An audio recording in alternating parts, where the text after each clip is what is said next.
worthy.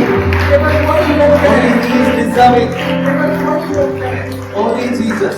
केवल यीशु, Only the name of Jesus. केवल यीशु का नाम। Hallelujah. Hallelujah. We believe that the Lord is here हमको ये यकीन है कि परमेश्वर यहाँ मौजूद है, because He dwells the praises of His people. क्योंकि परमेश्वर उसके लोगों के स्तुति स्तवन में निवास करता है। Can this time, as we are being seated, can we clap for Sandesh and the entire worship team?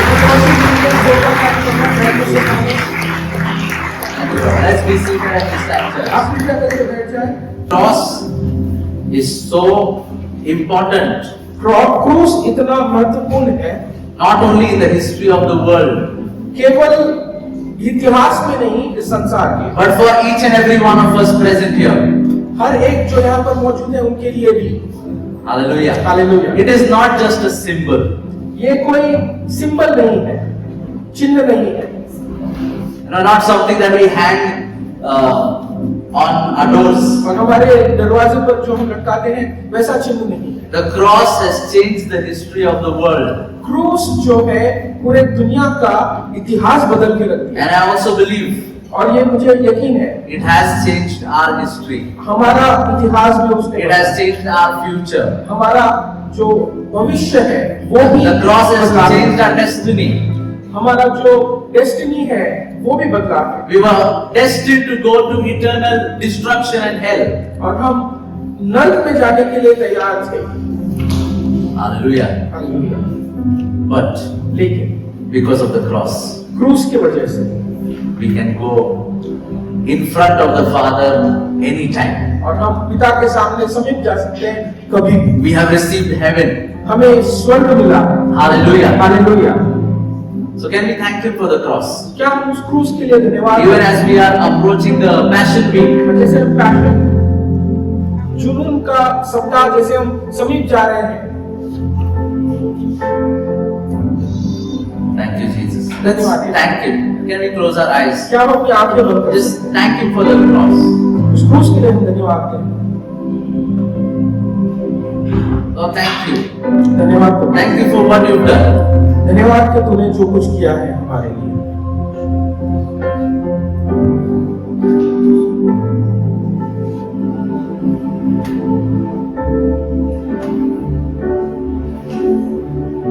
Jesus, we thank you यीशु हम तुझे धन्यवाद देते for हैं you stepped down from heaven कि तूने स्वर्ग से उतर कर for आया me, मेरे लिए, for all of us, हम सब के लिए, and you went on that cross for me. और तू उस क्रूस पर चढ़ा। प्रभु, हम आपका शुक्र अदा करते हैं. We thank you. धन्यवाद। Our hearts are filled with gratitude हमारा हृदय जो है धन्यवाद से भरा for हुआ what you have done जो तूने किया है हमारे लिए, for me, Lord, मेरे लिए, for the joy that was kept before Him. जो आनंद उसके सामने रखा हुआ He है endured the cross. और उसने उस क्रूस को सहा। Church, the joy was not the crown that was kept before Him. कलीसिया, वो आनंद जो है वो मुकुट नहीं था उसके He सामने, already had that from time's eternity. और अनंत काल से वो मुकुट उसके पास था। His joy was you and me. उसका आनंद आप और मैं है। He did it for you. वो आपके लिए किया, He did it for me. वो मेरे लिए किया। तो हम कहेंगे सब मिलकर, शुक्र अदा करूं मैं कैसे बता, शुक्र अदा करूं मैं कैसे बता. ये सब करता है शुक्र अदा करूं मैं कैसे बता, शुक्र अदा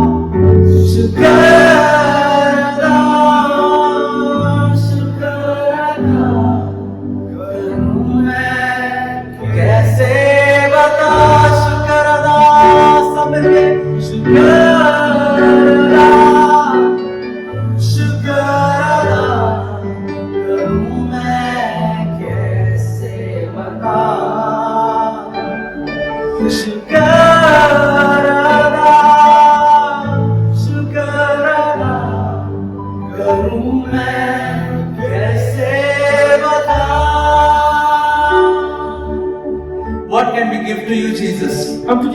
सकते हैं। You have given us your everything. तूने सब कुछ You have poured out your life for us. परमेश्वर तूने अपना जीवन बहा दिया परमेश्वर। You shed your blood for me. तूने अपना लहू बहाया मेरे लिए। You gave everything. तूने सब कुछ दिया। What can I give you, Lord? मैं तुझे क्या दे सकता हूँ? But in this morning, लेकिन इस सवेरे we as one family, एक परिवार के रूप as से, one congregation, एक कलीसिया के रूप में, from the bottom of our hearts, हमारे हृदय की गहराई से we want to thank you, Jesus. हम तुझे धन्यवाद देना चाहते हैं। Thank you, Lord.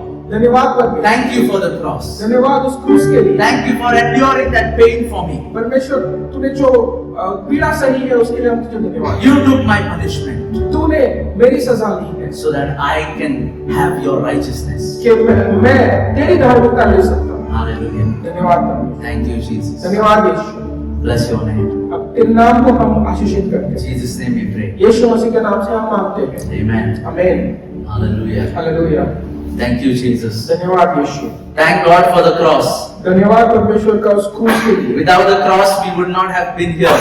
उस क्रूस के बिना हम यहाँ पर रह ही नहीं पाते, यहाँ पर मौजूद We नहीं could करते। not approach God हम परमेश्वर के समीप नहीं जाते as we do today. जैसे हम आज जा रहे हैं। We could not call him Father. हम उसे पिता करके बुला नहीं It पाते is only because of the cross केवल उस क्रूस के वजह that you and I can have a relationship with God. कि आप और मेरा रिश्ता है परमेश्वर के The साथ। cross is a bridge from earth to heaven. क्रूस वो ब्रिज है, वो पुल है, स्वर्ग और पृथ्वी में.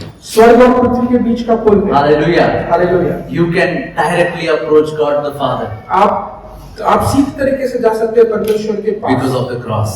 क्रूस के वजह से। Hallelujah. Hallelujah. As we are approaching Good Friday and Easter, और जैसे हम गुड फ्राइडे और ईस्टर के समीप जा रहे हैं, you know, we have never done this before in English church, अंग्रेजी कलीसिया में हमने पहले नहीं किया है ये। but for the next few weeks till Good Friday, good Friday तक कुछ सप्ताह है हमारे पास। we are going to meditate on the 7 words of Jesus on the cross. 7 जो शब्द जो यीशु मसीह ने उस क्रूस पर कहे हैं उस पर हम मनन करने वाले हैं।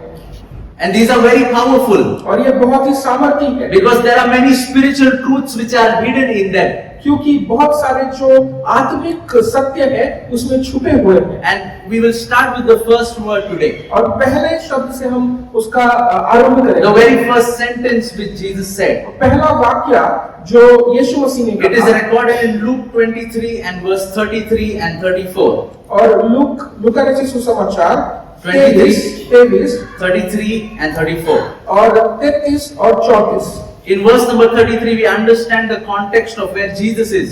और यीशु कहाँ पर है वो 33 में बताया गया And है in verse number 34, we see और 34 में वहाँ पर हम देख सकते हैं what he is saying. वो क्या कह रहा है। Let me read it for you. मैं आपके लिए पढ़ता हूँ। When they came to the place called the Skull, there they crucified him and the criminals, one on the right and the other on the left. जब वे उस जगह जिसे खोपड़ी कहते हैं पहुंचे तो उन्होंने वहां उसे और 2 कुकर्मियों को भी, एक को दाहिने और दूसरे को बाईं ओर क्रूसों पर चढ़ाया। I want you to imagine what kind of condition Jesus was in. और आप सोच के देखिए किस परिस्थिति में यीशु वहां पर मौजूद थे। He was on the cross. और वो क्रूस पर थे। Before that, he was mocked. और उससे पहले उसकी ठट्टा He की, was beaten. उसको मारा गया A crown of thorns was laid on his head. और कांटों का मुकुट उसके सिर पर चढ़ाया गया। Not only that, वही नहीं, this is just the physical agony that he was going through. और वो केवल शारीरिक ऐसा पीड़ा थी जो वो सह रहे थे, But in the spiritual realm, लेकिन स्वर्गीय स्थानों में he was fighting against all the powers of hell. और सारे जो नर्क के जो पावर्स है उनके खिलाफ वो लड़ रहा था Single-handedly. अकेले। Hallelujah. Hallelujah. That is why in Psalm 22, इसी कारण वचन 22 में David is prophetically writing Dawood लिख रहा है वहां पर भविष्यवाणी के द्वारा that dogs have surrounded me, the bulls of Bashan, they have surrounded me. और कुत्ते और बुल जो है मेरे इर्द गिर्द आ चुके हैं, बैल मेरे इर्द गिर्द आ What चुके is he हैं। talking about? तो किसके बारे में बात He कर was रहा है? talking about all these demonic forces that Jesus was battling. और शैतानी जो सामर्थ्य चीजें हैं उनके बारे में बात कर रहे थे। Hallelujah. Hallelujah. I don't know how many of you watch South Indian movies. और मुझे नहीं पता कितने लोग साउथ इंडियंस मूवी देखते हैं। We've got a lot of South Indian people in our यहाँ पर church. साउथ इंडियंस बहुत ज्यादा हैं। Praise God for that. परमेश्वर की स्तुति हो। If you're from South India, can I see your hand? क्या अगर आप साउथ इंडिया से क्या अपने हाथ Oh. Even I am South Indian. मैं भी पता south India. Hallelujah. Hallelujah. In South Indian movies, south India के जो फिल्म some of होते हैं, them, कुछ there is one hero एक हीरो होता है, and there are 100 gangsters. 100 गुंडे होते हैं, And this guy kicks a car और कार को लात मार and the car goes flying and all the 100 gangsters, they all go flying. और again. कार में उड़ के जाते हैं, सारे जो गुंडे हो वो भी उड़ के चले जाते हैं कार के साथ। My friends, on the cross, उस क्रूस पर Jesus was a one-man army. यीशु मसीह एक आदमी का सेना था, Hallelujah. Hallelujah. Single-handedly अकेले, battling all of hell. और पूरे नरक के विरुद्ध वो लड़ रहा था। And और verse number 34, 34वें in वचन, this condition, इस परिस्थिति में he said, वो कहता है, Father, forgive them, हे पिता इन्हें क्षमा कर, for they do not know what they are doing. क्योंकि ये जानते नहीं कि ये क्या कर रहे हैं। Hallelujah. Hallelujah. In that condition, उस परिस्थिति में he knew उनको पता था that he had to pray for the forgiveness of all those people. उन सारे लोगों के क्षमा के लिए उन्हें प्रार्थना करना। All of them were against him. वो सारे लोग उसके विपरीत थे। And I was meditating on this और verse. इस पर मैं मनन कर रहा था। If Jesus was asking the Father to forgive them, अगर यीशु पिता को बोल रहा था कि इन्हें क्षमा कर, that means he had already forgiven them, he had held nothing against them. इसका अर्थ ये होता है कि यीशु खुद उनको क्षमा कर चुके थे, उनके विरुद्ध कुछ नहीं था उनके दिल में। Hallelujah. Hallelujah. Jesus was completely pure, यीशु पूरी तरीके से पवित्र, completely sinless. पूरी तरीके से बिना पाप के। Hallelujah. Hallelujah. The virtue of forgiveness is given a very high priority in every disciple's life. और हर एक शिष्य के जीवन में क्षमा करना जो है ये ऊंचा स्थान रखता है। That is why even in the Lord's Prayer, और इसी कारण से परमेश्वर की प्रार्थना में भी what do we say? हम क्या कहते हैं? Forgive our trespasses as we. हमारे गुनाहों को तुम माफ कर जैसे हम दूसरों के गुनाह माफ करें। It's part of the Lord's Prayer. और ये पिता का प्रार्थना में ही है। Why? परमेश्वर के प्रार्थना में ही है, Because it is so important. क्योंकि ये बहुत ही महत्वपूर्ण है। In Matthew chapter 18, मत्ती 18 में Jesus gives us an example, और यीशु वहां पर एक उदाहरण दे रहे हैं, a parable एक दृष्टांत, of the unforgiving servant. एक अक्षमा किया हुआ एक दास। Now this servant, he owed 10,000 talents to the king. और 10,000 टैलेंट जो है एक राजा को देना उनका बनता था। 10,000 talents. 10,000 talent. And what happened? और क्या हुआ? He comes before the king. वो राजा के पास आता King है says, Where is my money? और राजा कहता है कि मेरा धन कहाँ पर है? The debt that you owed. और जो कर्जा मैंने तुझे दिया था, कर्जा वापस कर। And he said, I don't have any money. मेरे पास तो कुछ पैसा नहीं है राजा। And the king said, राजा कहता है, Okay, guards, you take a hold of him, और सिपाहियों इनको आप कब्जे में ले लीजिए sell everything that he has, और हर जो चीज है उसको सबको बेचने को बोलो, put him in prison, उनको जेल में डालो, and until each and every denarii is paid, हर एक दिनारी अगर जब तक वो वापस ना आए, make sure that he doesn't come out. और आप खातिर करें कि जेल से ये बाहर ना निकले। And we all know what the servant said, right? हम सबको पता है कि उस दास ने क्या कहा। Servant pleaded with him, उनके पास उसने विनती की, My master, sorry, हे मेरे गुरु मुझे माफ कर दे, I don't have any money to pay back. मेरे पास कुछ पैसा नहीं है मेरे स्वामी। The Bible says, Bible the कहता king है had compassion on him, और राजा को जो है उस पर दया आई and he forgave his entire debt. और सारा जो कुछ भी कर्जा था उसने माफ कर दिया। Then he goes out, और वो बाहर जाता है meets another fellow servant और दूसरे दास से मिलता है who owed him 100 denarii. और केवल 100 दिनारी उसके खिलाफ थे, वो कर्जे में था। Now let me give you a little bit of calculation. और मैं कैलकुलेशन आपको मैं बता दूं।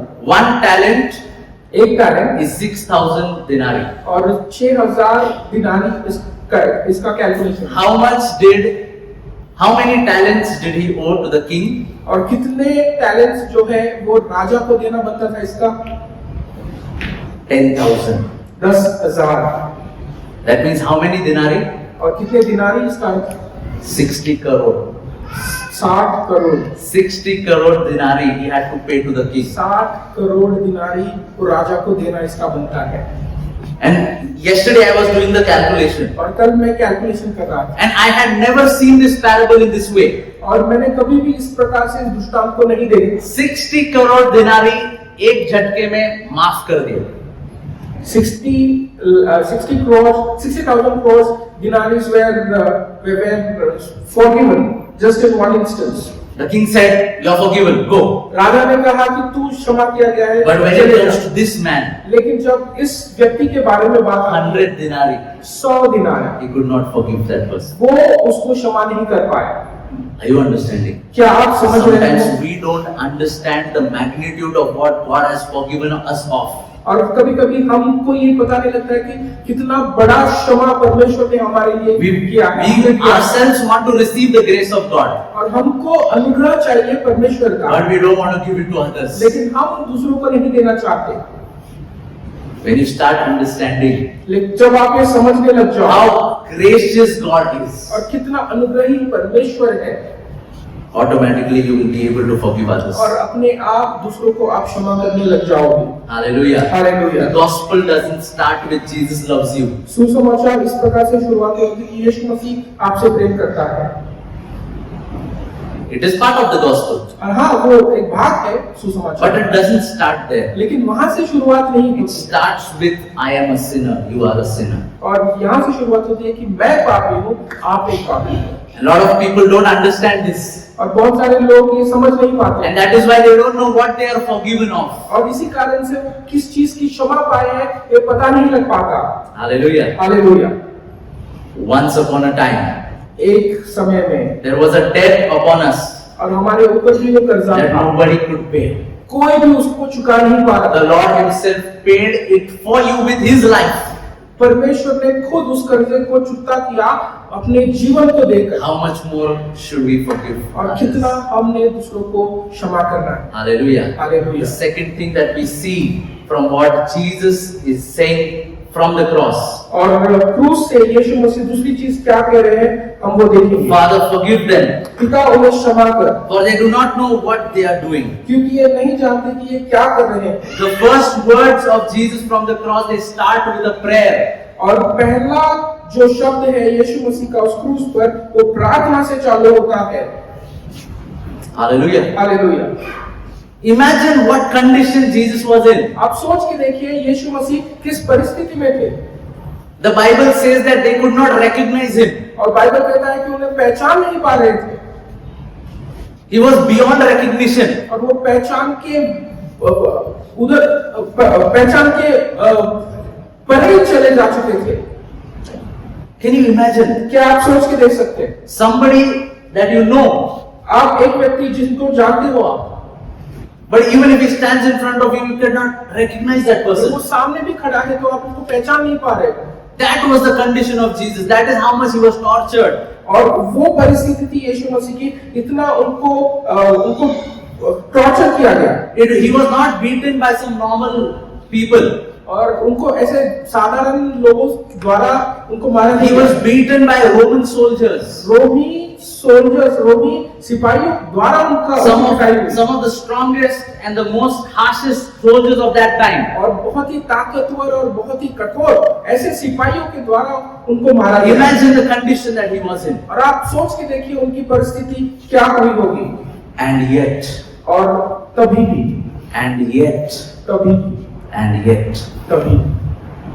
the first words that come out of his mouth, पहला शब्द जो उसके मुख से आता है they are a prayer. वो प्रार्थना है। You know, sometimes कभी-कभी we go through difficult times. हम कठिन परिस्थिति से गुजरते हैं It cannot compare with what Jesus has gone through. और हम इसका तुलना नहीं कर सकते जो यीशु मसीह गुजरे। Not even close. वहाँ पास भी नहीं।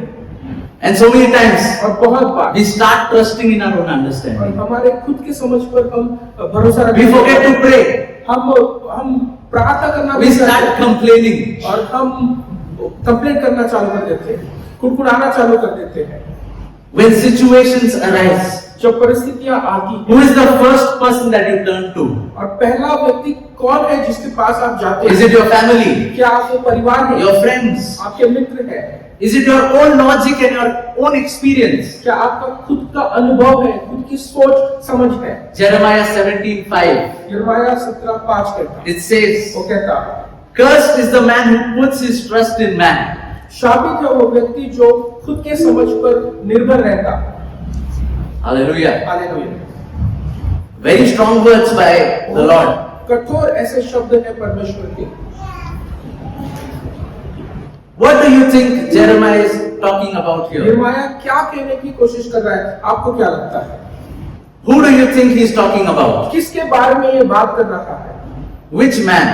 किस व्यक्ति के बारे में? You know which man we trust the most? कौन सा व्यक्ति है जिस पर हम ज्यादा भरोसा करते हैं? Is this man. खुद पे, Ourselves. अपने आप पर। Maybe you are not trusting in somebody else, हो सकता है किसी और पर तो विश्वास but we नहीं, trust our own reasoning, our own logic. लेकिन हम हमारे सोच पर तो जरूर Vijay, it भरोसा muted करते हैं। probably. Yeah, there is a mute button. Yeah, thank you. We trust in ourselves. और हम खुद पर भरोसा करते हैं। Hallelujah. Hallelujah. Blessed is he who puts his trust in God. आशीषित है वो व्यक्ति जो परमेश्वर पर विश्वास And what is the first sign that you trust in God? और पहला चीज क्या है, पहला चिन्ह क्या है कि आप परमेश्वर पर विश्वास Is रखते that हैं? in every situation, कि हर एक परिस्थिति में, before thinking about it, उसके बारे में सोचने से पहले, before coming up with a solution, एक उत्तर ढूंढने से पहले, before going to the professionals, और प्रोफेशनल्स के पास जाने से पहले, it's good to go to professionals. अच्छा है कि हम professional, But even before that, तज्ञ विज्ञान लोगों के पास जाना अच्छा है, लेकिन उससे पहले do we go to God क्या हम परमेश्वर के पास जाते हैं? in prayer? प्रार्थना में। And the first words of Jesus on the cross पहला शब्द जो परमेश्वर यीशु मसीह के द्वारा आया उस क्रूस पर, are a reminder to us कि एक रिमाइंडर है, याद दिलाता है हमें that we not only can go to God in every circumstance, कि हम जा सकते हैं परमेश्वर के पास हर एक परिस्थिति but में, we should go to Him first in every circumstance. लेकिन हमें पहले जाना है परमेश्वर के पास हर एक परिस्थिति में। If there is anything that you can take away from the first words of Jesus और Christ, पहला शब्द जो परमेश्वर यीशु मसीह के द्वारा आया उससे हम कुछ सीख सकते हैं is that we need to forgive कि हमें क्षमा करना है, as Christ forgave. जैसे क्रिस्त ने हमें क्षमा किया। He has not only preached about it, He has shown us how to do it. केवल उसने प्रचार ही नहीं किया परंतु उसने दिखाया है किस प्रकार से किया जाता है। He has shown it to us. उन्होंने He दिखाया set है, an example before us. उन्होंने एक उदाहरण बनाया है अपने आप को And the हमारे लिए। second thing that we need to do और दूसरी चीज हमें करनी है is in all कि circumstances, हर एक परिस्थिति में no matter if it's bad or good, कोई ये फर्क नहीं पड़ता कि बुरा है या अच्छा है, go to God परमेश्वर के पास जाइए in prayer. प्रार्थना में। You know, I believe there is a spirit of prayerlessness on so many churches all across the world. और पूरे संसार में, पूरे कलीसियाओं में प्रार्थना रहीन ऐसा एक आत्मा मंडरा You है। know why this happens? आपको पता है क्यों होता Because है? we get so comfortable क्योंकि हम बहुत ही आरामदेह हो जाते हैं, with all that we have. जो कुछ भी हमारे पास है We forget हम भूल जाते हैं that we need God. कि हमें परमेश्वर की जरूरत है। Because most of our needs are met by our bank account. और बहुत सारे हमारी जरूरतें जो है हमारे बैंक अकाउंट से पूरी हो जाती है। So we can pray, Lord, give us this day our daily bread. और हम ये प्रार्थना कर सकते हैं आज की रोटी परमेश्वर तू हमें दे। But actually, लेकिन सच में, and you can correct me if I'm wrong, अब मुझे आप सुदुरुस्त कर सकते हैं अगर मैं गलत हूँ, we are dependent on our bank account. और हम अपने बैंक अकाउंट पर ज्यादा निर्भर हैं। You can say it 100 times. Every day you wake up before moving out of the house. Okay, let's say the Lord's Prayer. तो परमेश्वर की प्रार्थना करें हम लोग घर से जाने से पहले, Give us this day our daily bread. और आज का जो रोटी है परमेश्वर तू हमें दे। But who are we trusting really? लेकिन हम किस पर विश्वास कर रहे हैं सच में? I want you to think about this, church. और मैं चाहता हूँ कि आप इस पर सोच के देखिए कलीसिया। We need to start praying. हमें प्रार्थना We करना, need to pray as a family, एक परिवार के रूप में हमें प्रार्थना as करना, individuals, एक व्यक्तिगत रूप as में, a church. कलीसिया के रूप में You and I need to pray. हम आप या हमने प्रार्थना करने की जरूरत है। Amen. Amen. This time we are going to learn about the second word of Jesus Christ. दूसरा जो वाक्य है परमेश्वर यीशु मसीह के द्वारा, इसके बारे में As Brother Enoch comes and he leads us ahead, और जैसे भाई ईनोक सामने आते हैं, हमें अगुवाई करने वाले can we clap for him? क्या हम उनके लिए हालेलुया। Praise the Lord. परमेश्वर की स्तुति हो। Thank you, Pastor, for leading us in the word, the first word that Jesus spoke. धन्यवाद पास्टर, हमें अगुवाई करने के लिए। पहला जो वाक्य है उसके बारे में That Jesus spoke on the cross, जो यीशु मसीह ने उस क्रूस पर कहा, showing us the importance and the power of prayer. और हमें दिखाने के लिए कि वो सामर्थ्य क्या है प्रार्थना का, And also the context that we put forward about the South Indian movies. और जो साउथ इंडियन मूवीज के बारे में जो उदाहरण दिया है उसके बारे में देखकर I like that. वो मुझे अच्छा लगा। The hero battles alone. और हीरो जो है अकेला ही लड़ता So है। we see Jesus on the cross, he is battling alone. और आप देख सकते हैं यीशु मसीह को उस क्रूस पर अकेले ही लड़ रहा है। So good. Jesus is also a South Indian. अच्छा है कि यीशु मसीह भी एक साउथ इंडियन हीरो के समान है। Praise God. So now let's look on to the second word that Jesus spoke. और दूसरा शब्द जो यीशु मसीह ने उस क्रूस पर कहा, So out of the 7 last words that he spoke और on the cross, 7 अंतिम जो वाक्य है वो उनमें से दूसरा। let's turn our Bibles to Luke chapter 23 verses 39 to 43. और लूका रचित सुसमाचार 23 और उसका 23 verses 39 से 40 to 43. 43। Luke chapter 23 verses 39 to 43. So the word says, then one of the criminals who were hanged blasphemed him, saying, if you are the Christ, save yourself and us. जो कुकर्मी वहां लटकाया गया था, उसमें से एक ने उससे उसकी निंदा करके कहा, क्या तुम मसीहा है? तो फिर अपने आप को और हमें बचा। But the other answering rebuked him, saying, do you not even fear God, seeing you are under the same condemnation? इस पर दूसरे ने उसे डांट कर कहा, क्या तू परमेश्वर से भी नहीं डरता? तू भी तो वही दंड पा रहा है। And we indeed justly, for we receive the due reward of our deeds. But this man has done nothing wrong. और हम तो न्यायानुसार दंड पा रहे हैं, क्योंकि हम अपने कामों का ठीक फल पा रहे हैं, पर इससे कोई अनुचित काम नहीं किया। Then he said to Jesus, तब उसने यीशु से कहा, Lord, remember me when you come into your kingdom. जब तू अपने राज्य में आए तो मेरी सुधि लेना। And verse 43 says, this is the second word that Jesus spoke on the cross. 43 जो वचन है वो दूसरा वाक्य है जो यीशु मसीह ने उसको उस पर कहा। And Jesus said to him, यीशु ने उससे कहा, assuredly I say to you, मैं तुझसे सच कहता हूँ today you will be with me in paradise. कि आज तू मेरे साथ स्वर्गलोक में होगा। Amen. आमीन। We see these two thieves और हम यहाँ पर इन दो चोरों को देखते हैं, on both sides of Jesus. यीशु मसीह के इर्द-गिर्द देखते हैं, आजू बाजू। You all know this story very clear. हम सबको इस कहानी के बारे में पता है। And let's look at the first thief और आइए हम पहले चोर की ओर देखें, who blasphemed Jesus. जिसने दोष लगाया यीशु मसीह पर। And the thief who got instant salvation, we will call him as the second thief for the time being. और दूसरा जो चोर है हम उसके बारे में देखेंगे जिसने उद्धार पाया तुरंत वहीं पर। So the first thief, the words of first thief, और पहला जो चोर था उसके शब्द, if you are Christ, save yourself and us. क्या तू मसीह नहीं तो फिर क्या तू मसीह नहीं तो फिर अपने आप को और मुझे हमें भी बचा। So we see this thief insulting Jesus. और हम यहाँ पर इस चोर को देखते हैं कि ये निंदा कर रहा है यीशु मसीह की। So we see he spoke in a way that shows no reverence for God. और वो इस प्रकार से बातचीत कर रहा था कि उसको कोई डर नहीं था परमेश्वर का।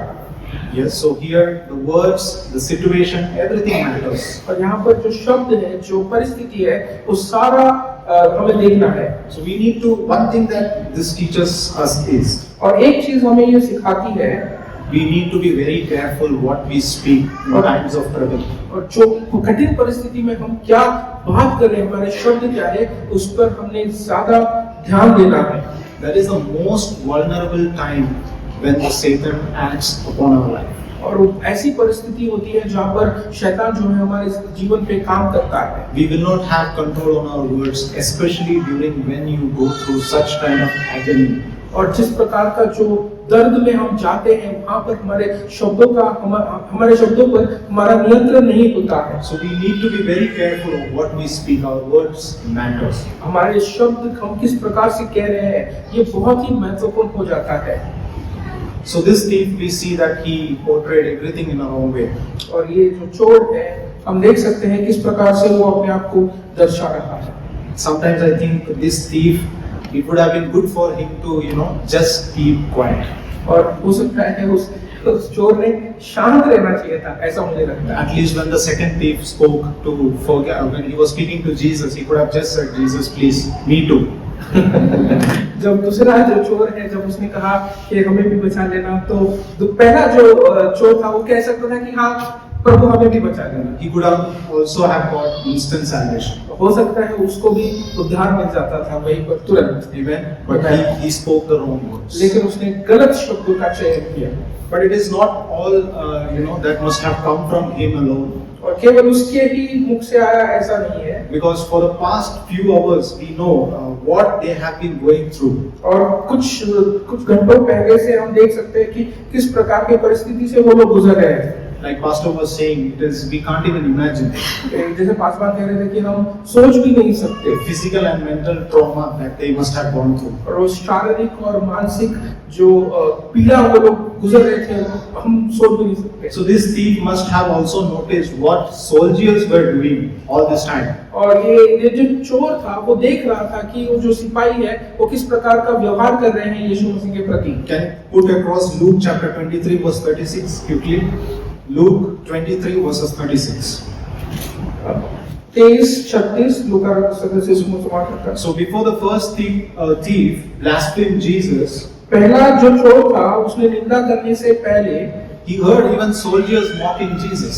उसने ये भी सुना कि सिपाही किस प्रकार से ठट्टा कर रहे हैं यीशु मसीह। Yes, and the soldiers also mocked him, coming to him and offering him vinegar. और सिपाही भी पास आकर और सिरका देकर उसका ठट्ठा करते रहते। And saying, if thou be the king of Jews, save thyself. 37 कहता है, यदि तू यहूदियों का राजा है तो अपने आप को बचा। Amen. So these thieves must have heard even soldiers mocking. और ये चोर ने वो सुना भी होगा कि सिपाही किस प्रकार से उनकी निंदा कर रहे, ठट्टा कर रहे हैं। So confessing the wrong things. और कबूलना गलत चीजों का, I would say this thief must have followed the pattern of this world. और ये जो चोर था उसने इस सांसारिक चीजों के ऊपर चलने का उसने निर्णय लिया। The word of God teaches us in Romans chapter 12 verse 2. और रोमियो किताब 12:2 हमें ये सिखाता है, Do not conform to the pattern of this world. और इस संसार के स्थिति में न रहे। Even this thief could have changed his destiny. इस चोर का जो डेस्टिनी था वो बदल सकता था, But he just gave himself with what the soldiers and what his surroundings spoke about Jesus. लेकिन उसने जो इर्द गिर्द लोग थे वो जो कह रहे थे उनको ही वो फॉलो कर रहा था। Now let's look at the second thief. और आइए हम दूसरे चोर के बारे में देखें। This thief was also watching and hearing what was happening and how Jesus was mocked, how they have been taken till the point of crucifixion. और ये जो चोर है उसने ये भी देखा होगा किस प्रकार से यीशु मसीह की ठट्टा कर रहे हैं, किस प्रकार से उनकी ताड़ना कर रहे हैं। As I was meditating, it was clear that his eyes were open to the presence of God. और मैं जब मनन कर रहा था तो मुझे पता लगा कि उसकी आंखें जो है परमेश्वर की उपस्थिति में खुली। He understood there is something important, there is something special about this man. उसको समझ में आया कि इस व्यक्ति के लिए कुछ तो खास बात है। So let's go back to that same verse once again. Luke chapter 23 verses 40 to 42. Those are the verses that the second thief spoke. Look 23 और 40 से 42 हम लोग वापस देखेंगे। So here the word says, but the other answering, the second thief, answered, rebuked him saying, rebuked the first thief, do you not even fear God? दूसरा जो चोर था उसने पहले चोर को डांट कर ये कहा, क्या तू परमेश्वर से भी नहीं डरता? And then we see him speaking about a sense, he is having a sense of condemnation. और वो देख सकते हैं यहाँ पर कि अपने आप पर उसने न्याय लेकर आया और वो कुछ शब्द कह रहा है। He is guilty of what he has done. वो दोषी था अपने जो कुछ भी उसने किया उसके लिए वो दोषी था। And immediately he repented. और तुरंत ही उसने पश्चाताप किया। And immediately he received his salvation. और तुरंत ही उसको उद्धार मिला। Everything is immediate. और तुरंत ही हुआ ये सारी चीजें। There is no complication in that. यहाँ पर कुछ भी गड़बड़ नहीं है। He lived a life of a criminal. और वो एक दोषी, एक क्रिमिनल का वो जीवन जी रहा था। In fact, both the thieves. दोनों ही चोर। Jesus did not tell them that, okay, let me go to paradise, I will think about you. Go for the prayer meetings first, go to church, and then I will think about your salvation. यीशु मसीह ने ये नहीं कहा कि मैं स्वर्गलोक जाता हूँ, वहाँ पर मैं सोचूंगा, पहले तू प्रेयर मीटिंग तो कर ले, तू कलीसिया तो जा ले, उसके बाद मैं सोचूंगा। It was instant. वो तुरंत था। So let's put this into three factors. और आइए हम इन तीन भागों में हम बांटेंगे। What the second thief spoke about in Luke chapter 23 verses 40 to 43. और दूसरे चोर ने जो तीन चीजें कही हैं उसके बारे में हम देखेंगे। You know, the first one is fear of God, because we see in the verse, but the other answering rebuked him saying, do you not even fear God? पहला है परमेश्वर का डर, क्योंकि 40वें वचन में हम कहते हैं चोर ने दूसरे पहले चोर से कहा, क्या तू परमेश्वर से भी नहीं डरता? Because I wondered where did this second thief got this kind of belief? Where this wisdom came from? और ये ज्ञान इसको कहाँ से आया? इस दूसरे जो चोर को ये कहाँ से ज्ञान आया? He is also going through the same pain and agony that the other thief was going through. और वो भी उसी दंड से गुजर रहा था जो पहला चोर गुजर रहा था। So what is different in this person? और इस व्यक्ति में ऐसा क्या अलग? What is different with this thief? और ये अलग क्या था इस दूसरे पहले चोर से? What changed his perception? उसका मन कैसे फिरा? That the first factor is the fear of God. पहली चीज है परमेश्वर का डर। We see that from his words. हम यहाँ पर उसके वचन से देख सकते He's हैं। asking the first thief, don't you even fear God? पहले चोर से वो कह रहा है कि क्या तू परमेश्वर से भी नहीं डरता?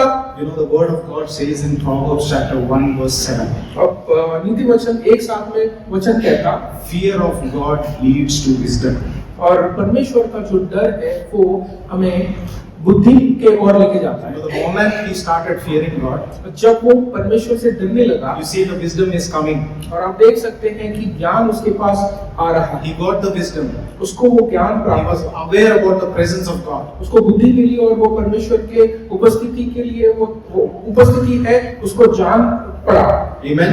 Amen. And the second factor here और दूसरी चीज ये है is a sense of condemnation और उसका दोष उसको पता लगा or guilt. या फिर दोष। Verse 41 says that. 41वां वचन कहता, And we indeed justly, for we receive the due reward of our deeds. But this man has done nothing wrong. और हम तो न्यायानुसार दंड पा रहे हैं क्योंकि हम अपने कर्मों का ठीक फल पा रहे हैं, पर इस व्यक्ति ने कुछ अनुचित नहीं किया। So we see he is condemning himself. और हम देख सकते हैं कि खुद पर उसने दोष He लगाया understood that it is God. और उसको समझ में आया कि ये परमेश्वर है Immediately he realizes his part of guilt. और उसको तुरंत ही समझ में आ गया कि उसका क्या दोष है। And I believe he must have heard Jesus speaking the first word. और हो सकता है उसने पहला जो वचन था जो यीशु मसीह ने कहा वो सुना होगा। Definitely he must have heard. और सच में वो सुना होगा खातिर से। Father, forgive them, for they do not know what they have done. हे पिता, इन्हें क्षमा करके ये नहीं जानते कि ये क्या कर रहे हैं। The prayer. प्रार्थना। So he must have heard, okay, we see that God is forgiving others, then he can also forgive me. और वो सुना था, उसको ये यकीन हो गया कि अगर परमेश्वर इन सबको माफ कर सकता है तो मुझे भी माफ कर सकता है। So we see this condemnation and guilt coming upon him. और हम देख सकते हैं कि जो दोष है उसके ऊपर आया तो खुद भी उसने दोष लगा लिया अपने आप पर। And immediately the third factor comes, that is the repentance of sins. और तुरंत ही तीसरी चीज आ जाती है, वो है पश्चाताप। You know, one thing that when I was meditating upon this verse, it is very important to get from the second factor to the third factor in our life. और दूसरे पड़ाव से तीसरे पड़ाव में जाना बहुत ही महत्वपूर्ण है हमारे जीवन में, Because in this present world, क्योंकि इस संसार में most of the people are stuck with this second factor, the condemnation and guilt. और दोष में ही हम वहां पर अटके होते हैं और बहुत सारे लोग अटके होते हैं। People live their entire life in condemnation and guilt. बहुत सारे लोग जो है उस दोष में ही जीवन जीते रहते हैं। Guilty feelings are useful when it is for your transformation. और दोष पूर्ण जो विचार है वो पूरा आपके जीवन पर भारी हो जाता है, प्रभाव डालते रहता है। If they drive you to repentance, अगर वो आपको पश्चाताप की ओर लेकर जाते हैं, you know, if they doesn't drive you to repentance, अगर आपको पश्चाताप की ओर नहीं लेकर जाते you हैं, simply think that okay, Jesus is holy, God is holy, whatever I have done, no one can forgive. These are the sense of guilt and condemnation that people carry. और परमेश्वर तो न्यायी है, वो धार्मिक है, वो धर्मी है, उसने सारी चीजें ले ली, लेकिन मैं ऐसा हूँ, मैं दोषी हूँ, ये भावना से लोग चलते रहते हैं। This is not going to help us. ये हमें मदद नहीं करेगा।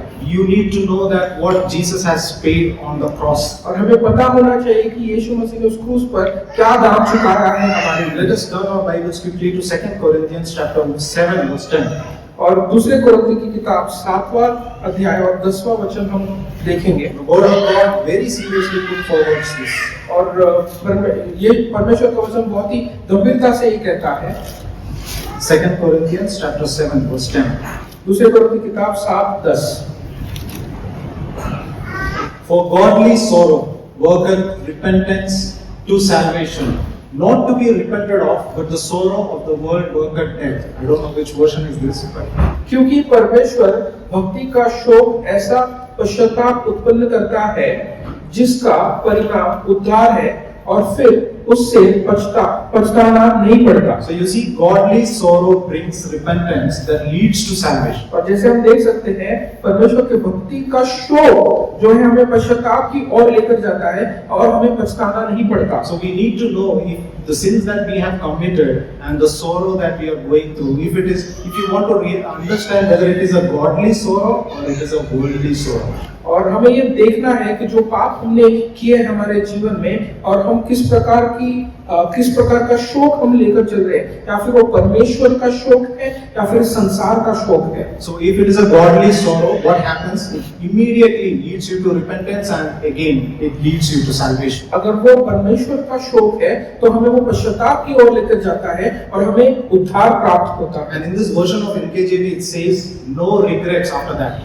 और उसके NKJV में कहा गया है कि कोई भी पश्चाताप नहीं होता उसके बाद। It's very important. ये बहुत ही महत्वपूर्ण है। If you still have regrets of what you have done in the past, अगर आप पछता रहे हो जो कुछ भी आपने भूतकाल में किया है, कोई पाप किया है, then I would say that we did not understand the importance of blood of Jesus. और मैं ये कहना चाहता हूँ कि यीशु मसीह के लहू का महत्व हमने नहीं जाना है। And here the word says, but the worldly sorrow brings death. और यहाँ पर वचन कहता है कि जो सांसारिक शोक है वो मृत्यु को लेकर आता है। It is very important to know that see, people who hang on with their sins and sorrow, they just keep on saying, no, I cannot be saved. और जो लोग जो है अपने पापों को लेकर, अपने दुखों को लेकर बहुत ज्यादा चिंतित होते हैं, वहीं पर अटके होते हैं, वो नहीं जानते परमेश्वर के दया को। They are going towards the road to death. और वो मृत्यु के रास्ते पर चलते हैं। Let's turn our Bibles quickly to 2 Thessalonians chapter 2 verse 9 to 12. Even this word of God also supports what we are looking at.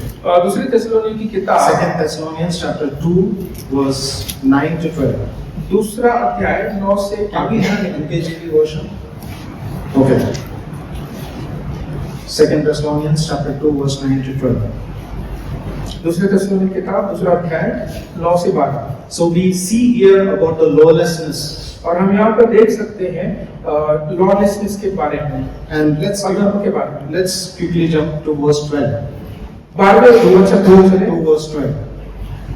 2:12 Even that they all may be condemned who did not believe the truth, but had pleasure in unrighteousness. ताकि जितने लोग सत्य की प्रतीति नहीं करते वरन अधर्म से प्रसन्न होते हैं वे सब दंड पाए। So what is the truth here? यहाँ पर सत्य क्या है? Jesus died on the cross. यीशु मसीह उस क्रूस पर He मारे was गए। resurrected. वो पुनरुत्थान को He died for our sins and transgressions. वो हमारे पापों के लिए मारे गए। That is the truth. और ये सत्य है। People who cling on to this world, और जो इस संसार को पकड़े रहते हैं लोग they just keep on sinning. और वो पाप करते रहते हैं। That is what the word of God says, but had pleasure in unrighteousness. लेकिन वरन वो अधर्म में प्रसन्न रहते हैं। You know ये what happens? वचन कहता है। You know what happens if you read that entire chapter? You will get to know their eyes will be blinded. और पूरा अगर अध्याय अगर आप पढ़ोगे तो आपको समझ में आएगा कि ऐसे लोगों का आंखें जो है वो अंधी हो जाती है। That is what we saw in the at the time of crucifixion. The soldiers, the first thief, everyone they were blinded. और हम वहाँ पर क्रूसिफिक्शन के समय भी हम देख सकते हैं सारे जो सिपाही थे वो जो चोर था उनकी आंखें बंद हो चुकी थी। They did not have any reverence for God. उन कोई डर नहीं था परमेश्वर का उनके मनों में। You know the word of God. No says that no one is far from mercy and the grace of God. और परमेश्वर का वचन कहता है कोई भी इतना दूर नहीं है कि परमेश्वर की अनुग्रह उन्हें ना मिले। And even the worst of sinners, if they repent, बुरे से बुरा पापी अगर वो पश्चाताप करता है they are able to experience God's power in their life. उनको अनुभव होता है परमेश्वर के सामर्थ्य का उनके जीवन में। See, God has paid a very high price on the cross. परमेश्वर ने बहुत ही ज्यादा दाम चुकाया है उस क्रूस पर। Then why should people live in condemnation? और क्यों दोष में लोग जीते हैं? Why should they still have the feel of guilt? क्यों वो दोष में जीना पसंद करते हैं? Just like this second thief. और जिस प्रकार से ये जो दूसरा चोर था, Like I said, जैसे मैंने कहा condemnation is good, दोष लगाना but it should lead you to repentance. लेकिन हमें पश्चाताप की ओर लेकर जाना चाहिए Immediately receive the salvation. और तुरंत जो है उसका उद्धार हुआ Then there is no regrets. और उसके बाद जो है कोई पछतावा नहीं होता, There are no regrets. कोई पछतावा नहीं, So no regrets of our past sins. कोई पश्चाताप नहीं होता पुराने पछतावा नहीं होता पुराने पापों। And it is very simple. और ये बहुत ही You सादा will है। see in the Old Testament the people of Israel पुराने करार में भी हम देख रहे हैं इजरायली लोग before Jesus came to earth. यीशु मसीह आने से पहले How were the sins forgiven? पाप किस प्रकार से माफ किए जाते थे? They used to sacrifice animals. वो बलिदान देते थे जानवरों का Blood of animals were brought in to forgive the sins of people. और जानवरों का जो लहू है वो लेकर आते थे और पापों की क्षमा होती थी। How much more the blood of Jesus Christ can bring redemption और कितना ज्यादा परमेश्वर यीशु मसीह का लहू वो हमें उद्धार देगा and can forgive the deepest of sins that we have ever done and we could ever think of. और गहराई से गहरा जितना भी बड़ा पाप है वो क्षमा किया जा सकता है। Amen. Amen. And we see Jesus spoke this word immediately to the second thief that today you will be with me in paradise. और यीशु मसीह तुरंत ही वहां पर कहते हैं कि मैं तुझे सच कहता हूं कि आज तू मेरे साथ स्वर्ग लोक में होगा। Amen. As we go into the communion table, और जैसे हम परमेश्वर के मेज में चलते हैं let's remind ourselves आइए हम दोहराएं अपने आप को याद दिलाएं